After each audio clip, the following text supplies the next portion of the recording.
Okay, so here are 5 harsh truths about data careers. So number 1 is that R as a programming language is completely dying. So unless you're going into a very specialized route like biomedicine or a specialized statistics route, you're going to want to learn Python because it's going to give you plenty of flexibility in building web apps and train machine learning models. Number 2 is that all these fancy additional certifications won't really help you. So what companies really want are people who can go and find a real world problem and scope out a solution for those problems. So going out and finding a problem that you might have on a day-to-day basis and putting together a code-based solution to solve that, whether that be a web app, a data engineering pipeline, or just a visualization. Being able to go and put that onto your portfolio and show that off to prospective employers will give you such a massive boost. Okay, so number 3 is that 90% of your work is going to be tedious tasks such as running SQL queries and building visualizations.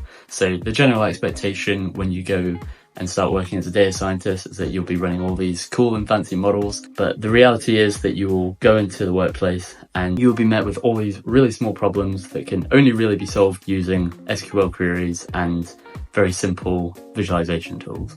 Tip number 4 is that fancy models will always lose to simple solutions. So what your line manager is going to prefer over a big and fancy model that takes weeks to deploy is something very simple that you can put together that works and that you can ship nice and easy. And the final tip is that if you can't explain a concept to a non-technical person, you're not ready for a senior role.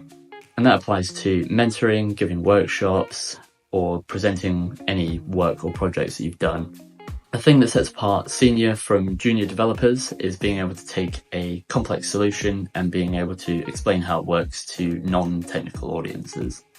And that's that. Follow for more.